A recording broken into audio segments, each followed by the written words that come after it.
This is a really important session. I started reporting on social entrepreneurship and social innovation almost 30 years ago, and it's extraordinary to me how many of the people that I've interviewed, hundreds of people over the years who are innovators or social entrepreneurs or working in this field, have a history of woundedness or trauma.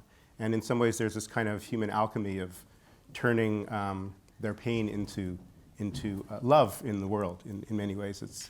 And it's been this extraordinary through line that I've noticed for many years, but without a language for it. So I think we're coming to a language for what is actually happening in the social sector. This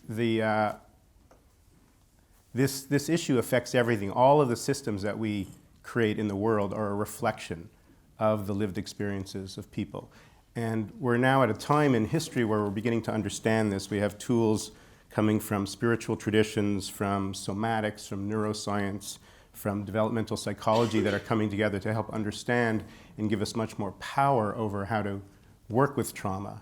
And so I think that's really the focus of this session here. It's very relevant to people working with any community, but also the wounded healers in the social, a phrase that we were talking about in our previous phone call. So I'm going to introduce the panelists. All of them have very particular lived experience and come at this from different angles and in different histories, but there's a common through line of care and skillfulness that runs through this, which we're going to get to. So to my right is Serene Thin Elk, who's the Community Program Director of the South Dakota Urban Indian Health. Serene is a Lakota and Dakota clinical addiction and mental health therapist and mother to 4 beautiful children. She's a member of the Yankton and Rosebud Sioux tribes. And in her current role as a director, she's part of a team that's integrating culture and spirituality into community healing models. To Serene's right is Laura Calderon de la Barca, who is a psychotherapist, linguist, consultant, educator, and cultural analyst, specializing in collective, intergenerational, and attachment trauma. She is one of the hosts of the annual Collective Trauma Online Summit, which reaches hundreds of thousands of participants. And she's really focused now on the presence of trauma in social change systems and how we can turn them into healing systems. And Zarlasht Halaimzai is the founder of Amna, which works with communities that have experienced enforced displacement, providing trauma and culturally informed psychosocial care to support their healing from violence. It started with pitching a tent in northern Greece in 2016, and it's now working in 13 countries around the world and growing. And it's first-of-a-kind healing network for local community and refugee-led organizations whose focus is healing from trauma.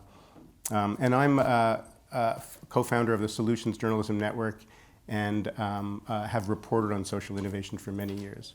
So let's begin with how you came to this work. Who wants to jump in first? Laura. I'll jump in, okay. I came to this work out of my own need for healing. I am Mexican and I'm a mestiza, which means that I'm part indigenous and part Spanish. And living in an environment where being indigenous is seen as less than, I got to experience racism, bullying when I was younger.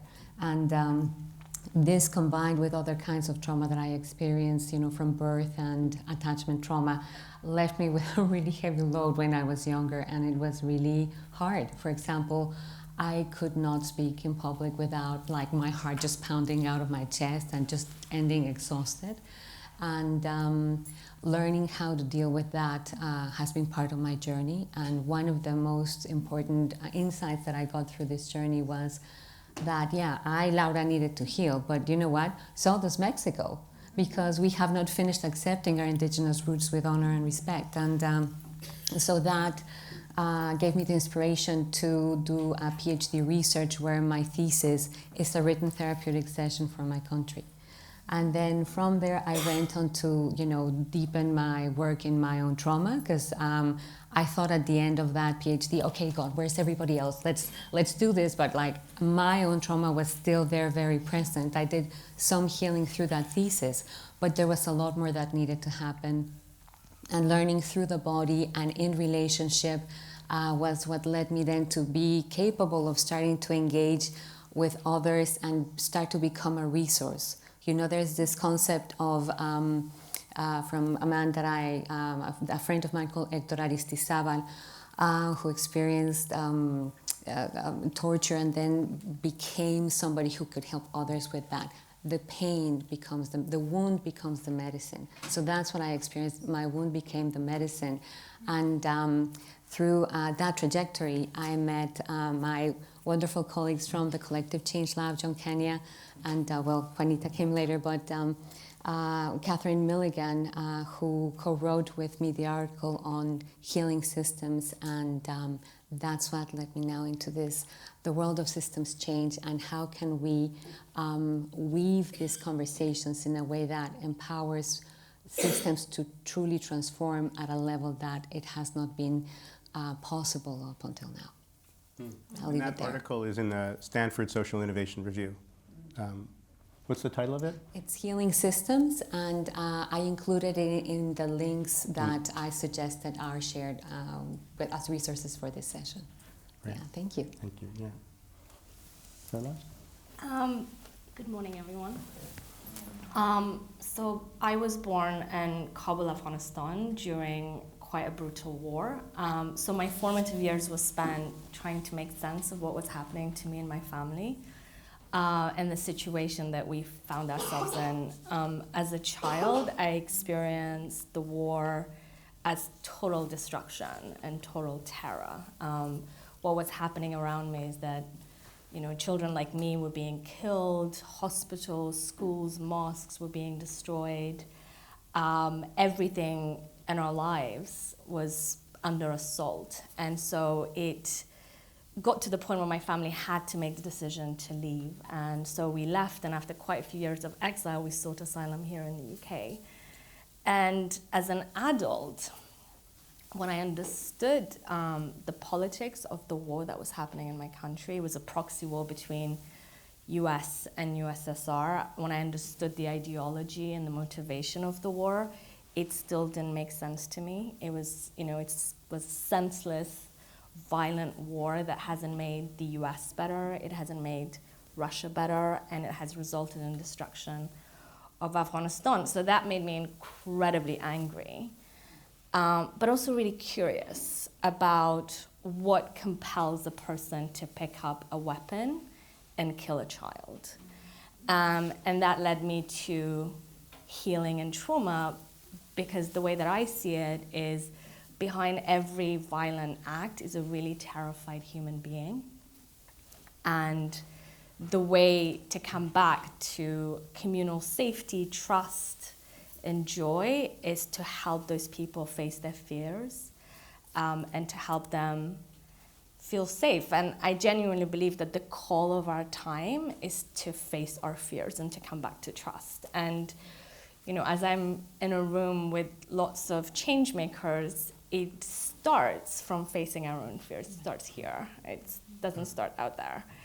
And so that's been both my personal journey, but also how the work that Amna does in creating communal spaces and creating spaces for people who have experienced, unimaginable horrors to come together, to to connect again and to come back to a sense of joy. Thank you. And I forgot, neglected to mention that this panel was co-curated in partnership with the Wellbeing Project, which is a project that was, it grew out of the need for social innovators to face their fears, to really actually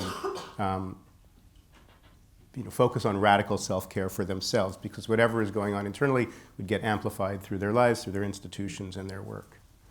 So. Good morning, Hihani Washde. That's how we say good morning in Lakota. And just want to greet you all Mitakiapi chante washte nape chuzepe. In my language, we are always taught to do two things when we're standing in front of a group of people or a circle. We always acknowledge our elders that are in front of us and ask for forgiveness in a humble way, that there are many things that you know that I'm still learning. And that if there's anything that I say that maybe comes up, maybe I'm not understanding fully, to please, we have a conversation together.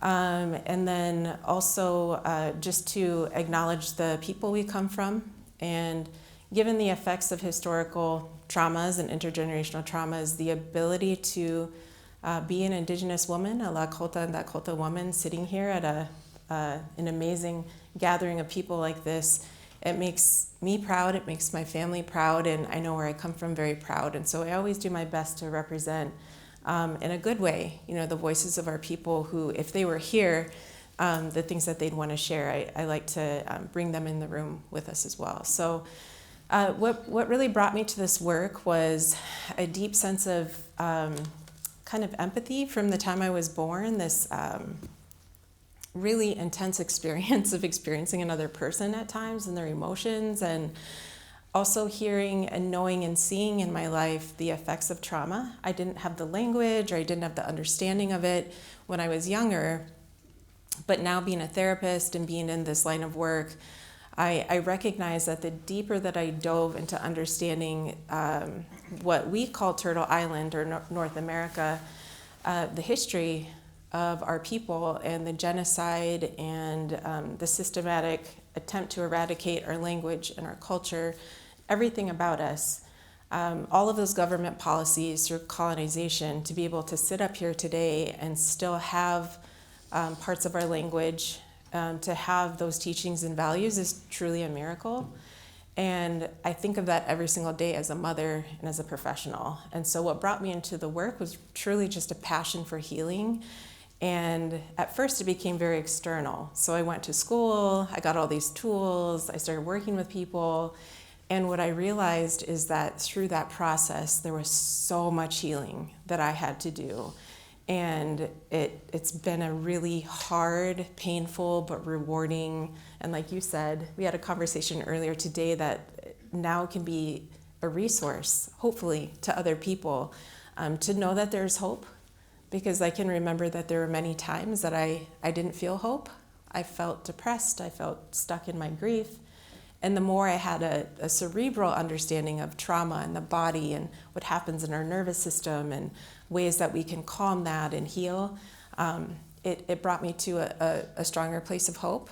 And so that's what brought me to the field, and also really encourages me to continue so that we can help one another in finding healing through all the things we face individually, in our communities, and globally. Can we maybe just to come up with a simple explanation or definition of what we're talking about here? Because there's language that I'm sure is not understood in the same way by everyone. Okay. So maybe trauma, starting with the word. So trauma comes from the Greek, and it means wound. And the reason why I believe that it's important for the social change sector to engage with trauma is because what trauma does is it creates, it alters our perception of safety and of danger. So, the wound that stays kind of open in an invisible way lives in our nervous system, in an autonomic nervous system. That's the part of the nervous system that controls survival functions like our digestion, the functioning of our kidneys, and that's not something that depends on our will to happen, to function. And so trauma, when it gets to be activated in a later moment where the threat is no longer present, but the reaction, the survival reaction is. And so that makes it very hard for us to create collaboration. So often collaboration will break down in a place where trauma got reactivated And again, because it's an invisible wound, there's not a natural threat to the lives of people. It doesn't make sense why people are having the reactions they have. So having that lens of understanding that somebody's feeling threatened and that it might be about the past, but the reaction is being here now, and what's needed is for people to feel safe, can give us avenues to actually start creating different kinds of interventions that take the creation of that safety into account, and that can also help normalize the presence of trauma in all of us. Because, we already had trauma from before the pandemic. But once the pandemic hit, a lot of the trauma that was underneath, rose to the surface, plus all the impacts that the pandemic had. So that's part of what, I'd love to hear from you guys, but that's what I would like to share initially around trauma. I think the only thing, I would add to that is for people who are experiencing trauma as children, your system adapts to a dangerous world, and you develop all kinds of behaviors that are actually really smart. Our system is really intelligent. The reason we develop those behaviors is to survive. So for example, if you're an Afghan woman right now in Kabul, it serves you really well to be very hypervigilant because your personhood and your safety is at threat all the time. So your system will do absolutely everything that it can. It has the capacity to protect and defend you. Or if you're a minority, I grew up as a child refugee in this country, and you're living in a system that is hostile and dangerous. So it makes sense that you assess and strategize and have an antenna for threat. But it's really important to, as Laura said, is to face that at some point, because these patterns of behavior prevent us from being, experiencing our lives fully, from being fully alive, from being present. It can, you can contract in a moment when what it's called for is expansion, it's trust, it's creativity, and it's really hard. It's really important to both know that, but also deliberately and consciously untangle those patterns of behavior when you are experiencing safety, and when that danger is not that present, and when you can look inward and begin to face some of the things that was there as a child. You were saying, Serene, when we were speaking last time, that these survival skills, the resiliency that we discover after a while, that begins to be the very thing that's holding us back. And it needs to be, the phrase you used was metabolized. Can you talk about that? Yeah, I think this speaks to what you were just saying, that it's, in some ways in your healing process, you start to, at first, when you become aware that, gosh, these patterns of either fight, flight, or freeze, right? Those things that we tend to do in different situations, you look at them and you can sometimes have shame about them. For example, I can think of times in my life when I completely froze in a moment where I should have, in my mind, reacted to save someone or to do something different. In my healing process, I learned that there was just an automatic thing that happened to me. I had no control over that. And so I think a part of what we call metabolizing it, learning how to take these things that we experience and integrate it into our stories, and recognize that we might have those activation points or triggers that come up through our life, but the more healing we do, we recognize them.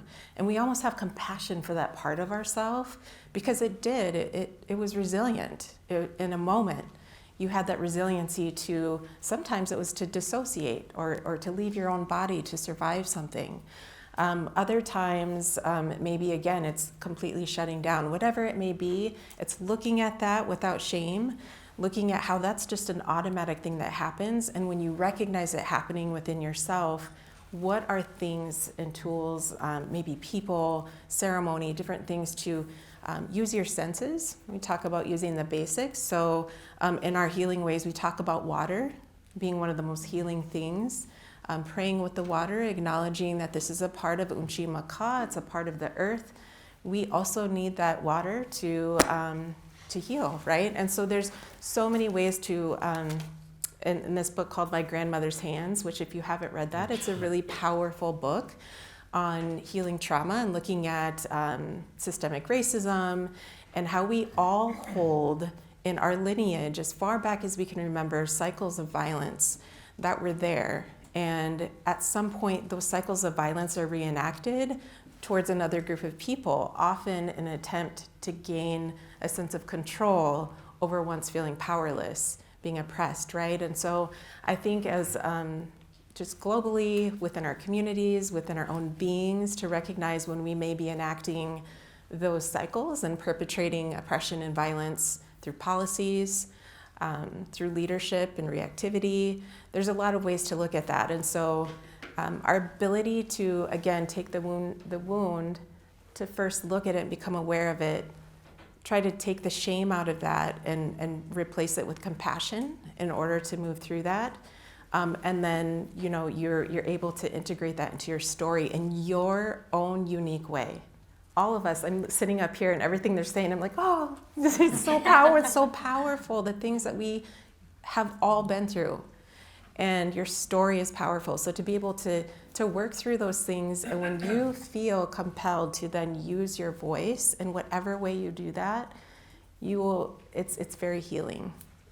So I think metabolizing it is just really the integration of that, and to be able to recognize that it's not something we can extract from us, right? It's a part of who we are, our collective story as human beings, but also individually. Can I add something to that? Yes. Because it's sometimes, because trauma is very much, it's in your body, and the healing starts from healing your body. And sometimes when you talk about metabolizing, I literally feel something click. It's like an emotion, an experience completes and is no longer active or reactive. I feel it in my body when I'm going through moments of that metabolization. And the people that we work with, it's sort of, they report similar things, that it's in your body, and one day a tiny reactivity somewhere that was a contraction or a tension, it just relaxes. So that's how I experience that metabolization or trauma. Yeah, that makes a lot of sense to me as well. And I'd like to pick up on the intergenerational dimension of this, because as you were speaking about, you know, the shame coming up and then, you know, your mind ceasing up, I've had that happen to me. And part of what was really challenging is that at the time, I didn't understand that having birth trauma really could have such a tremendous impact. So I was like, what the heck is wrong with me? Why can I not be present, and why did my mind just go blank? So my only explanation available is like, there's something wrong with me. And there was this horrible shame that I felt. And, you know, I could not own up to it, because to me that meant that I was admitting that I was flawed. And so I'm grateful to my mom for, you know, inviting me into family therapy initially, so that I could have, you know, my ego could be spared of the shame of admitting that I had shame, you know. And then, you know, that journey started. And as I, you know, I did this PhD, and I was like really excited because now I was going to heal. And then I did these series of identity workshops with indigenous communities, and we did all this amazing work. And I still felt the same. I felt like such a failure again. And so I called up one of my teachers, and I explained to her what was happening. And she said, she came with me to Oaxaca, which is a place where I did this research. And she sat with me on a stone on a beautiful day, and she asked me, so tell me a bit about your life. So I explained, and she's like, okay, tell me about your parents. And my parents were both children of single mothers. And in Mexico, in that generation, that was like a massive no-no. And so when she heard, like, okay, I know what's happening to you. It's called shame, and a lot of it is actually not yours. oh my God, the relief I felt in that moment. It's like all of a sudden my whole life made sense. Why I had this very intense sense of shame, and why I couldn't find it in my life. The answers were not only in my life. So, I'm so grateful that now people who are studying epigenetics can help us find more scientific explanations for something that those of us who work in therapy have known for a long time, but we couldn't explain exactly what's the mechanism that transmits this information. So I just wanted to make sure that, of bringing this here. Who does this feeling belong to? Exactly. Yeah. Exactly. By the way, the book, By Grandmother's Hands, there's a wonderful interview on being that Krista Tippett does with Resmaa Menakem, the author. So if you don't have time to read the book, that's only an hour or 90 minutes or something. You can get the key points. So there's a personal dimension to all this that is probably relevant to every person in the room at some level. And then there's also a work, we're working with communities. We are running organizations. How do you connect that to the work of social change when we think about these, understanding what you're talking about healing and how we can sort of, bring that into, Monday morning after school kind of thing?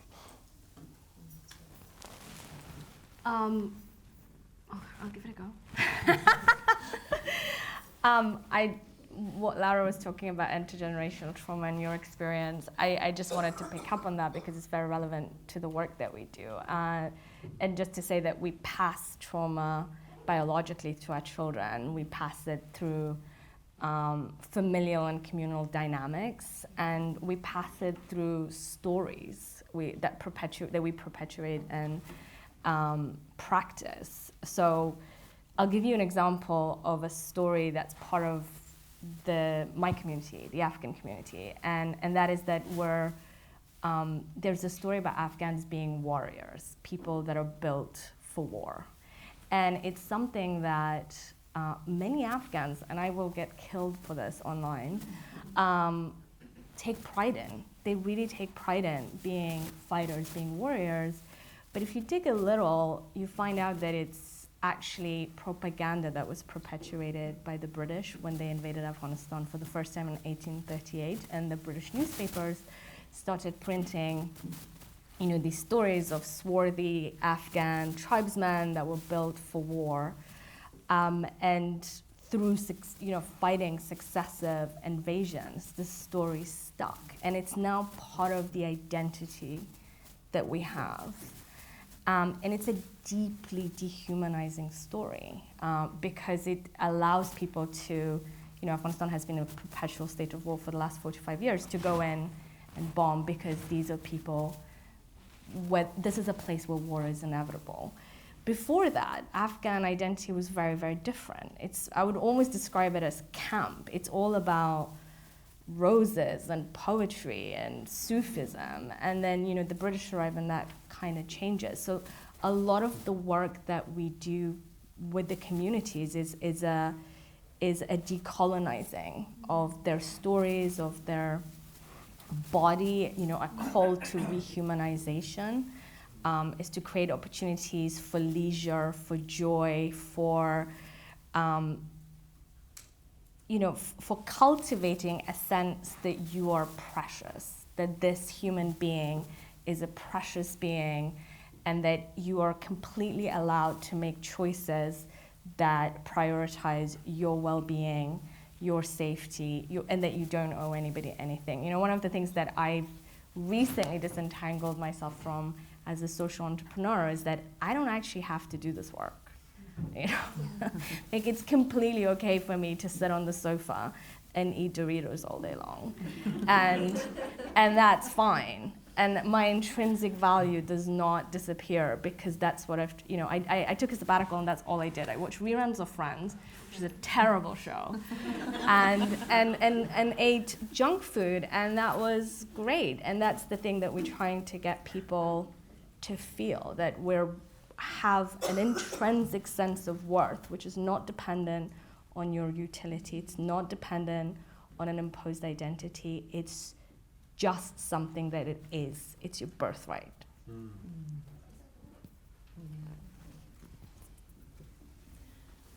And I think that when you say friends, by the way, yeah, it's one of those things that helps you get through and just forget about some of the intensity of the work. Because it's true as a trauma therapist for so many years, and also seen within my own family and community, so many deaths and so much loss and so much unresolved grief. As soon as you start getting over one death, another death, and it just becomes complex and compounded, and those are the effects of historical trauma, you know, which is defined very generally as a massive group trauma to a group of people emanating across lifespans. And we know within America, it's government policy. The boarding school era, for those of you who don't know, was a very, very painful thing in recent history that has happened to Native people in America, that has, you know, in the government documents, their mission and their goal and their statement was save the man, kill the Indian. And so our children were kidnapped, our children were taken, and it was government policy to take our Native children and put them into these boarding schools, which were Christian and very focused on the first step, cut their hair off. Because we know that their hair is sacred. We know that's a part of their identity. So all the kids, their braids were cut off. No longer allowed to speak your language. You may not know how to speak any other language, but you are not going to speak your language. And if you do, you will be beat. The abuses that our children suffered, and so many of them, including my relatives. I have a grandma who tried to run away several times, and was severely beaten. Relatives, and it's just one story. And I have the honor and privilege to sit with some people who tell their stories about the boarding school, and it's heavy. And I think of my own children, and if they were to be taken away from me today and go through the things that our ancestors and elders went through, the grief is just always right there. It's always right there, and I think it's important in leadership and, you know, when you're in the community trying to cultivate change, that we recognize how to hold that heaviness and that pain that we see day in and day out, that we're fighting to change. And it has to be that balance of holding that grief and understanding and doing things to release it. Because if we don't, it's heavy. And I've had to take breaks from therapy. I entered into my own therapy, but I took breaks as being a therapist for sometimes 2 to 3 years at a time, because I recognized that the grief was so immense and activated in my DNA. And then I would lose people in my own immediate family, and the grief would be even more so. And so paired with that is anger and rage that can come up. How long can we go doing the work without sometimes being completely disillusioned and just in a place of rage, of seeing the inequities and the things that continue to happen? So I think that a part of healing, if you're doing the work on the front lines, or maybe you're a policymaker, is to recognize that if we aren't going, you mentioned kind of that contraction and expansion, which is interesting because that's the exact language that we were using this morning when we were having breakfast. And I think that we have to learn how to, again, open our hearts when we're going inward to heal. It's okay to go inward, to take sabbaticals, to take care of ourselves. If we are on the front lines, it is so important. And then you can, again, your heart starts to open in a new way, right? After you've kind of integrated some of those lessons. But I think it's a process, it's a dance of being in the collective, going inward. And I think that's such a huge part of sustainable change, so we don't get burnt out and walk away completely. Thank you, Serene, for that. And what I'd like to take from there also is that there is the part that needs to be healed in those of us who have lineages who have been impacted by oppression. But I also see how there is the need for healing on those who belong to lineages that have committed oppression, Yes. you know? And how the trauma gets reenacted, as I'm hearing you, what comes to mind is an interview that I recently heard on a book by Earl Spencer, Diana Spencer's brother. And he was speaking in his book about the kind of abuse that he experienced in the boarding schools, in the highest echelons of British society. And it just felt to me how much courage it took this man to actually be able to start to share this, to start to turn and face what he had experienced. And in this interview, one of the things that he mentions that really speaks to me of how dehumanizing this dynamic is. One of his classmates, when he started to open this up, told him about that, he had experienced this too, and he remembered the ride in the car from home with his father, and from home to the boarding school, and how his father told him, there are some predators there, so you need to be very careful. So I was just shocked that, oh my God, the father knew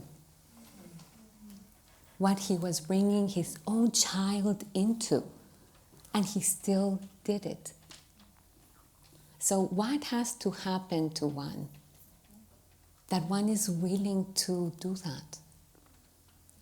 There has to be a really big break there in that heart, such that this is something that I'm certain was not the only person who was doing this. And so there is trauma there, even though there might be a lot of privilege, a lot of beauty around. And, in my case, I see how I had a lot of trauma, but I was very fortunate to have also a lot of resources. And so I also had a lot of beauty in my life, but that did not take away from the trauma and the consequences of it. So it's not a linear thing that you either have privilege or you have trauma. No, you can have both.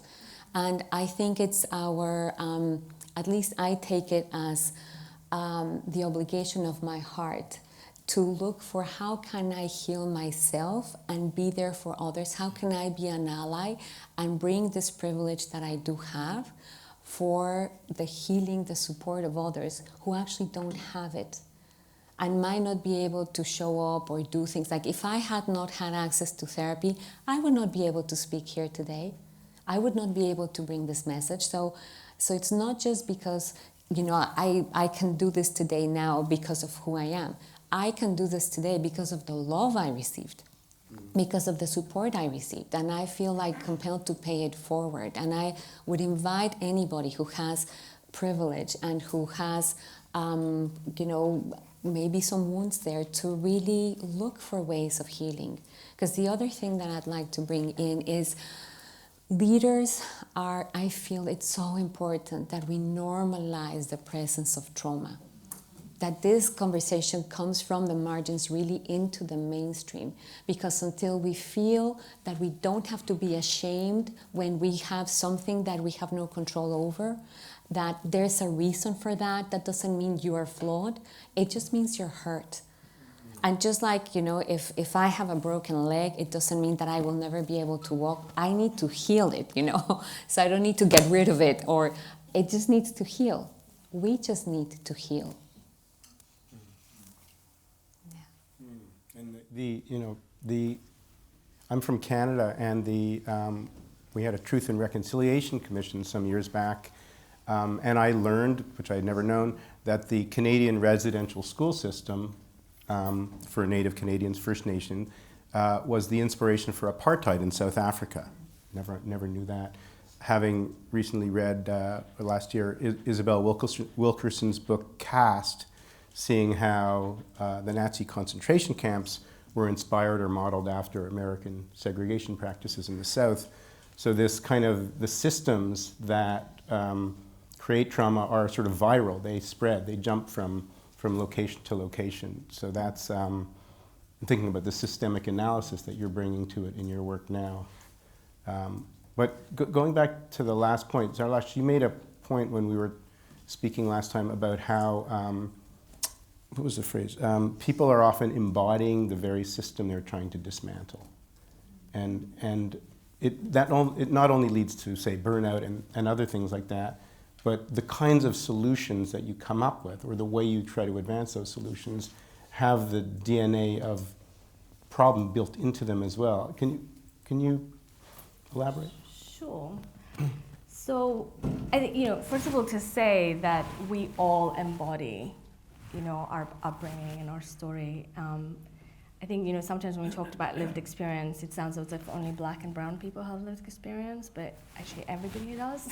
And everybody bring their own, history and privilege or poverty into the dynamic of whatever they're doing. And for me, it's never about blame. It's about making those things conscious. So if you do come from a background of privilege, and I'll give you an example of what you're asking, David, is that I know lots of people in the public policy arena who have never used the public system. They've not gone to a public school, they've not used the public hospitals, and they're making policies that are impacting those people.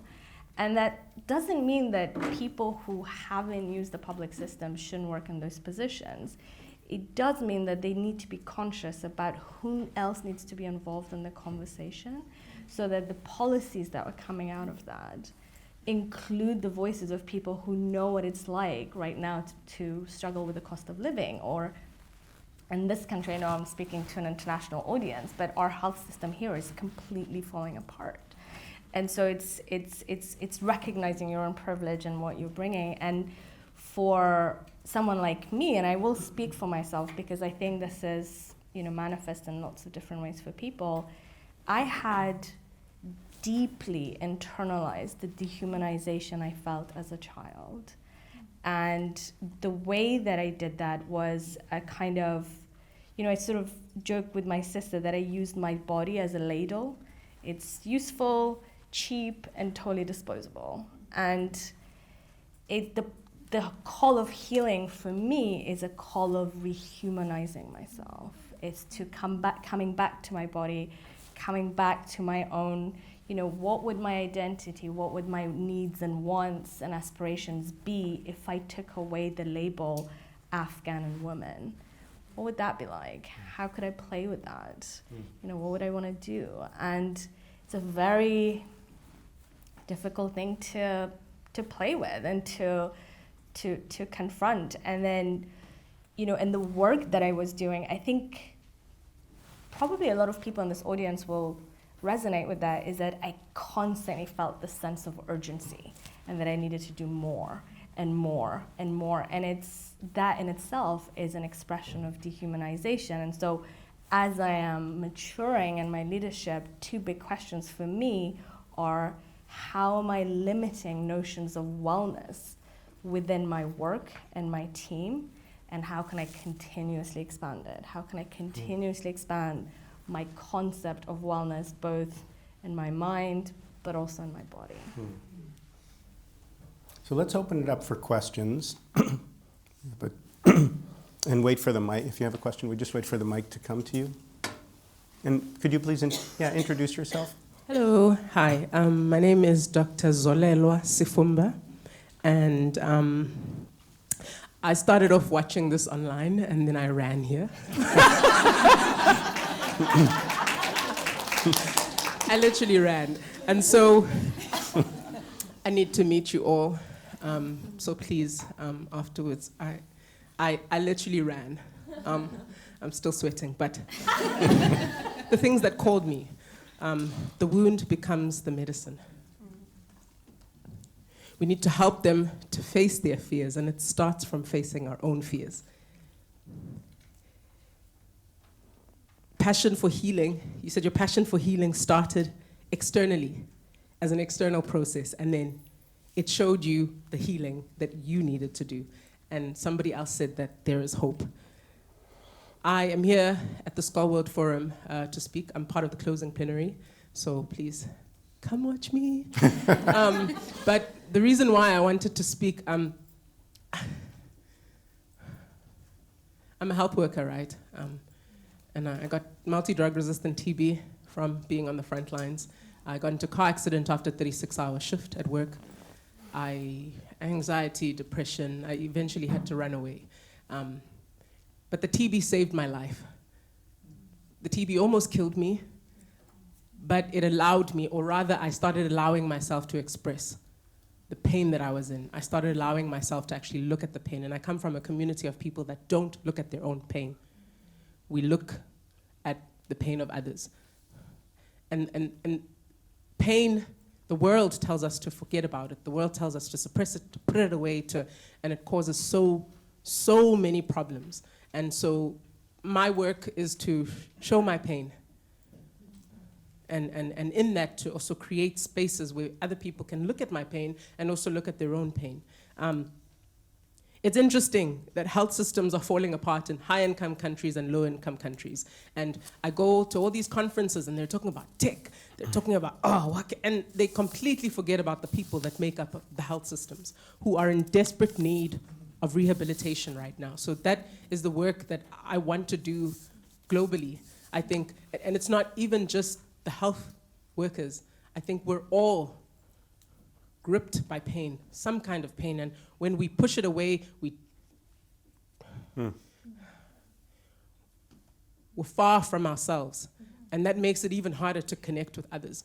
And so there is hope. My story, the work that I do in facing my pain and taking courage to express my pain and encouraging others to express their own pain is such important work. And I had this realization that it's not just our pain. There are generations and my great somebody who the land was taken from is reeling in pain. The kids of that person are reeling in pain, and it goes even beyond. And we're here, and I feel we have a responsibility to actually change that culture. To say that we're not going to put our pain away, we're going to look at it. From a country where we also have TRCs, and they're the worst.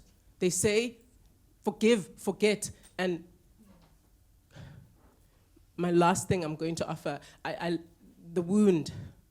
I've seen many wounds as a doctor, and the wounds that often cause people to die are the wounds that are just covered and not looked at. I've seen people die from wounds. I've seen people live from wounds. And so it is very important that we start as even being in Oxford is painful. It's painful being here. And I have to grapple with this gratitude and pain. Like, I'm grateful to be here, and thank you, Skoll, for bringing me here. Please, I'm very grateful. But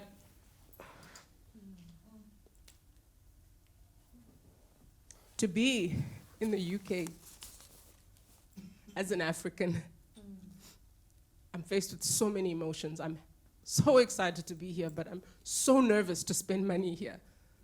I'm so nervous looking at the buildings, thinking this is gorgeous, but thinking to myself, some of the stuff came from home. And so it's painful to say this stuff. I'm used to this. I've been doing this for 10 years, but it's still so painful to express my pain. But I do it to allow others, to show others that it's okay to do this. And we're all in pain, whether we are descendants of the colonized or descendants of the colonizer. It's all pain.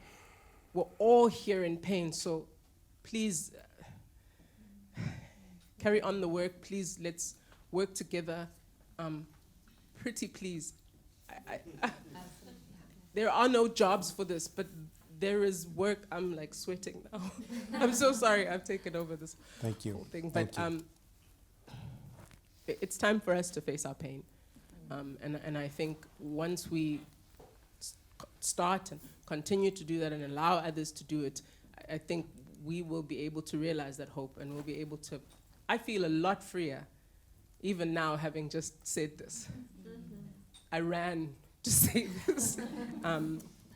So thank you for each and every one of your contributions, and everyone who's here, because we're here having this conversation together. So please, after this, I'd like to connect with you all. And anybody else in the room, this is our work. Thank you. Thank you.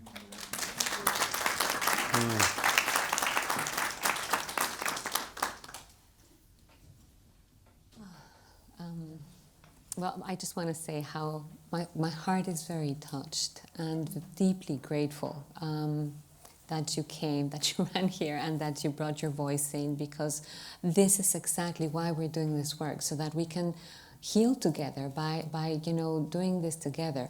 And trauma, the same event might be traumatizing for somebody and not traumatizing for someone else, depending on the resources they have. And when we are able to face these experiences together with the resource of having people that care and feeling that care, it's like something can finally land. That release that Zarlasht was talking about. And we can do this together when we have that intention and when there's enough resource. So thank you for also showing us how it's done, because it's this, having the permission to bring this in and having our hearts here is a crucial aspect of this. So thank you. Hi. Hi. Yes. Hola. Good morning. So thank you so much for the panel. And Doctor, thank you so much for sharing what you just said. It really resonated a lot. I'm Luana. I came from Brazil, from Rio de Janeiro. And I work with racial justice, climate, and gender, so the intersection of all this. And basically, we really work to heal this collective trauma of inequalities, especially in the global south. And it's really important to look at that. And I would like to hear from what you said as after Doctor was talking a lot about hope. Basically, for example, we do have like the main TV show there for that award, climate action stories, or racial equality, great stories to spread hope across the country. So we want to basically enforce the collective action against this collective trauma we have by showing great stories. And I wanna hear from you about how can trauma may sometimes prevent us to collaborate and act. And I think two questions. So how can we collaborate to transform inertia that collective trauma may cause to us into actions as part of the healing process? So this is one question. And also, as we were talking about sabbatical or wellness, most of people we deal with, they think that that's very unaffordable in terms of how can I actually stop doing what I'm doing to heal myself. And I want to hear from you. So how can we turn healing and wellness as a more accessible path for us to heal and to take care of ourselves? Thank you.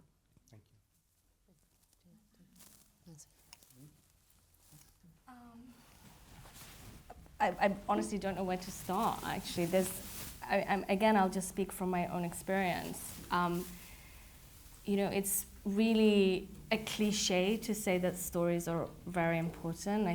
But I think it's true. They are really important, and part of my devotion to the work that I do is to come up with new stories. So not just get stuck in the stories that I was brought up with and stories that I was told, but what if my story wasn't about a war? What if that was just part of my story? What if it was, in addition to the things that I've experienced, it's also about, the friendships that I've had, the service that I'm committed to. So it's just remaking your own story and reclaiming that power when you do that. It's been incredibly important for me. And I think that is what's called for for us as a collective. I mean, one thing, just to go back to the systems, is that there has been a concerted effort to dehumanize people.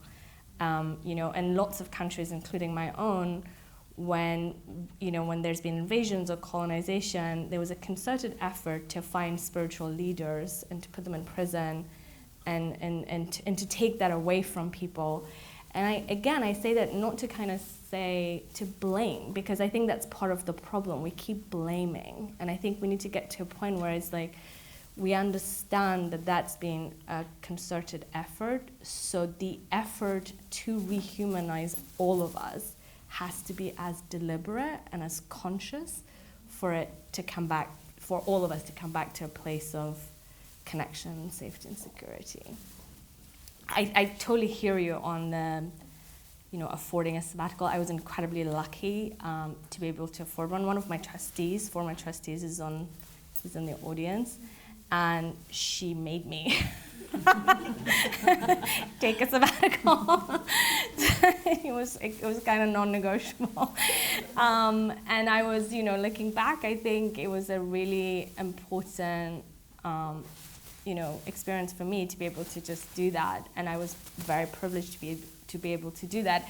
What I noticed when I was making that decision, I totally recognized that not everyone's in that position, is that I kept repeating the same dehumanizing story when I was thinking about taking a sabbatical. It's like, is it worth it? Can we afford it? What is the value? Instead of thinking I was on the verge of, I was about to keel over. And so my thinking was not about my well-being, it was about my budget lines. And what I've learned, it's something that I will never do again. It will always be about how well I am and how well my team is and how we show up to our work. So along the lines of taking a break, I did other work in a similar field, but I recognized that one-on-one hearing 8 hours a day, different people's pain after years took its toll. So I stayed in my line of work, but I just did something that was less intense for me to kind of care for myself. And so I think that's one way, is if we recognize that we are experiencing vicarious trauma, because at one point I started to actually have dreams as if I was experiencing the traumas that I was hearing. So I knew that I needed to change. So I did some work that was more, it was less intense in hearing those stories. One way of self-care is trying to pivot and find another pathway. In terms of, I think of the different layers of trauma, and if we look at collective trauma and we go to community, family, and then individual, what we call lateral oppression, or lateral violence, when we're sort of working against each other, when we're all trying to create change, but we all have those personal narratives, and pain between families, within communities. It's extremely hard to get anything done when our reactivity and personalization of what someone is saying, because maybe their mode is attack, right?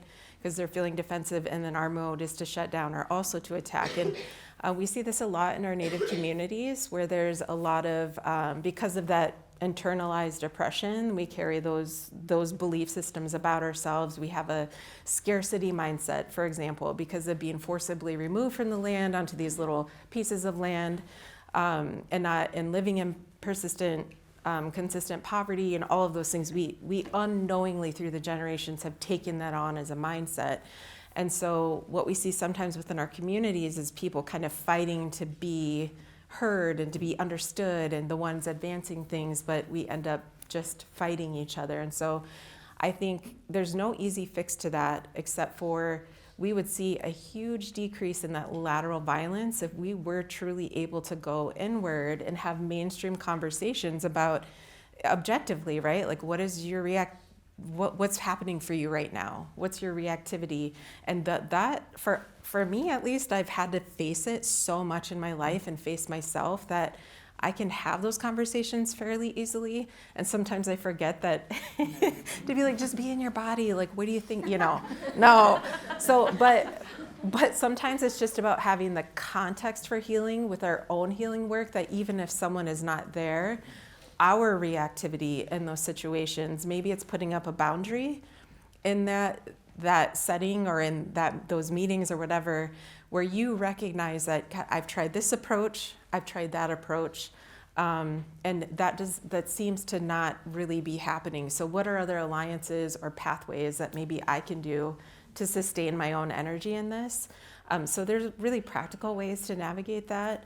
But I think the biggest piece is with that internalized piece, I still feel moments of my defensiveness come up when, because I've been attacked online, so I know that just, I think when you're seen sometimes as someone who's trying to make change or a leader and you're, especially in Native country, you, for rightful reasons, are scrutinized and looked, are you worthy to be in that position?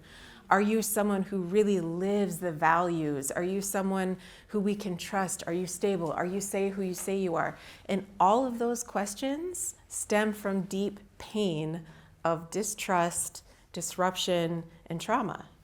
And so I understand those questions, but there are times where I think we have to care for ourselves and trust our own journey and our own voice, even when there are people who don't like our work, don't agree with our work. I think we're not worthy.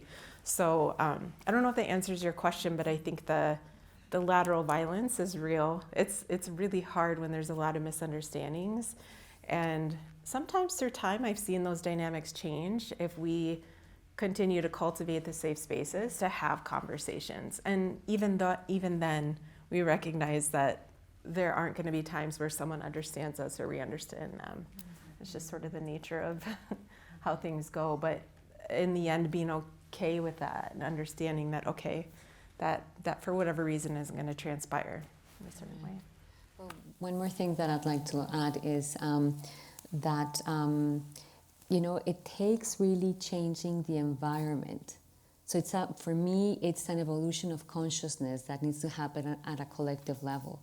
And being able to distinguish the lens that we're looking through, and that it has, it reminds me of some work that I did for an organization that serves an indigenous population in a Latin American country. It's a small organization, but between them, the team that I was invited to support, the attitude was, that's not my work. And so, when I arrived, I shared about my own journey, becoming conscious of how colonialism had impacted me, the shame that I carried, how bad it got, and what I did. And so that kind of opened up the permission for people to look at these things. And then we had a session with each of the people that were on the team. When I came back to check how it was going, there had been a complete change of attitude. People were now, what can I do for you? How can I help you? And they were hanging out and going out. So it really, this was a small team, so it was easy to do. But really, I think it needs like a change in consciousness. Mm-hmm. I see we have just about 10 minutes left, and there's probably like 20 hands up. So I guess we can take one more question. I also just want to, the root of sabbatical is Sabbath, and it's a day of rest, and it's not once in a while, every 7 years. It's on a regular basis. It's at least once a week kind of thing. So that is, it's a more quotidian kind of thing. So let's take one more question, and then we'll think about how to conclude this. Okay. Who had their hand up first? Be honest. Okay. I think you. Yep. Thank you. Thank you. Assalamu alaikum, peace upon you all. My name is Rana Dajani. I'm a professor of epigenetics of trauma. And my research, we look at intergenerational trauma, and we are actually the first group. We just sent our paper for publication showing an epigenetic pattern of 34 genes differentially methylated from grandparents to grandchildren in a maternal line. Wow. So stay tuned. And we're also looking at, can interventions reverse that? Because that's what we want to know as well.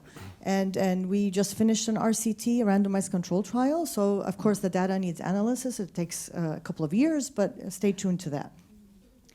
And I'm a Skoll Fellow as well. So my question to the panel and everyone in the room to think about is, you are speaking of a trauma in the past, but there's also a continuous trauma. Whether it's what you're describing as the consequences of the trauma that happened, whether intergenerationally or in a past earlier life. But today, we still have continuous trauma. And I'm a Palestinian, I come from Jerusalem. So that's a continuous trauma right in front of us for the past 75 years.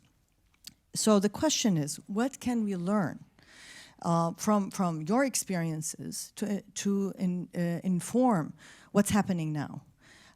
Because trauma is not a one event, it's a continuous thing. So how do we frame it as a continuum and deal with it? So that's number one.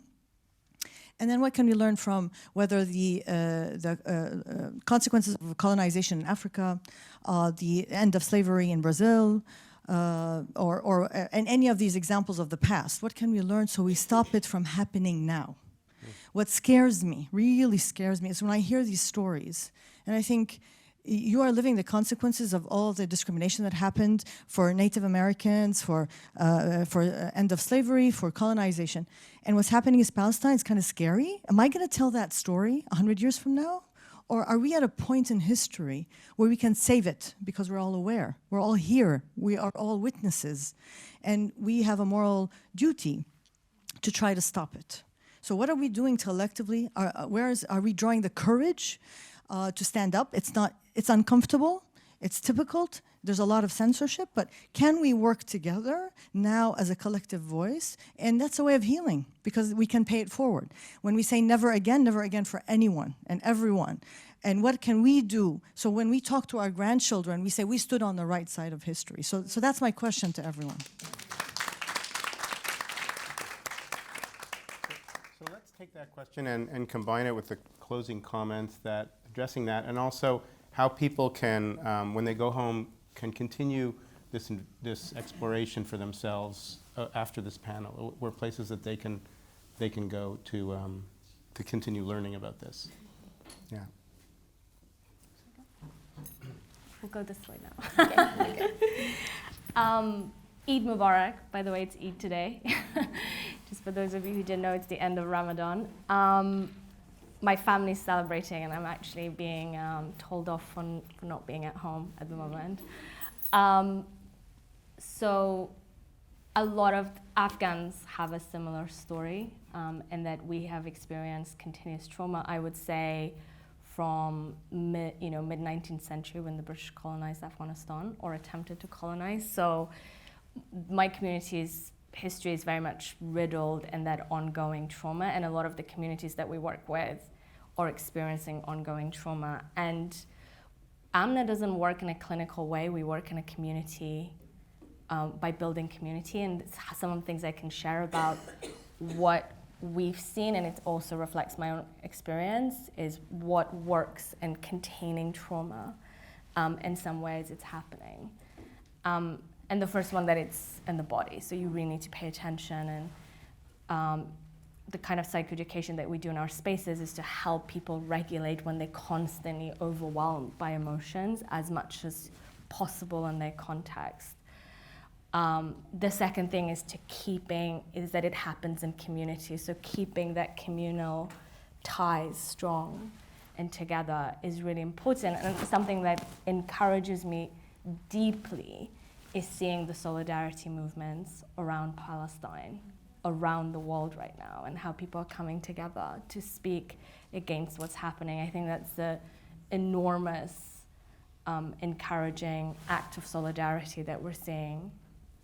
And then the final thing, and this will be my closing remark, is that it requires expression. We need to express. We need to have safe spaces. We can feel safe enough to express our feelings so that that emotion that's going through our body gets completed. I have an anger practice. My go-to emotion is anger. And so I have a foam bat. And when I feel a surge of anger, I take my bat and I start hitting my pillow. My neighbors have no idea what goes on in my house. But I love imagining the stories that they're weaving. And what's happens when you give yourself the permission to express an emotion like that is that usually, A, you get used to emotions that previously have been overwhelming, and B, you kind of realize that after that emotion goes, which usually is like only a couple of minutes, that the instructions are pretty simple, what that emotion wants you to know is actually pretty simple. And it's usually, for me, it's like, just say no. You don't need to go to that thing. You don't need to do that. And then it's okay. And I would really encourage everyone to get a foam bat. I have sent about 10 or 15 of them to my friends. So that would be my practical suggestion for everyone in the room.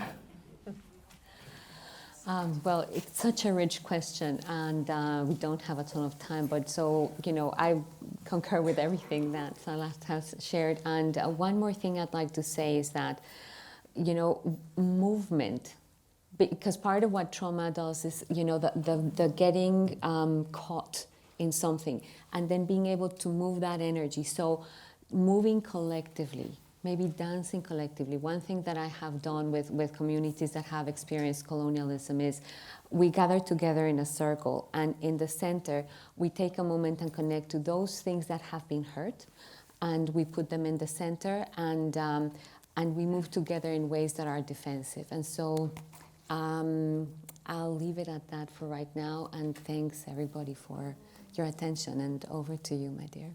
Okay, I just want to say thank you. I know we're out of time. What I'll say just from an Indigenous perspective is that we have over 500 years, like so many other places around the world, but on Turtle Island, over 500 years of that active genocide and things, and now we continue to experience it systemically. But it would be great to connect and share more about the things that I think our people have a wealth of resiliency. We still have our language, there's lots to say about that. But the essence of it is getting back to your spirit, your practices, and prayer, if that's a part of your life ways. It carries you through all of the unbearable, unimaginable things that we face collectively. So Thank you for what you're doing. yes, thank you. Thank you. Well, let's have a big round of applause for these wonderful panelists. Thank you.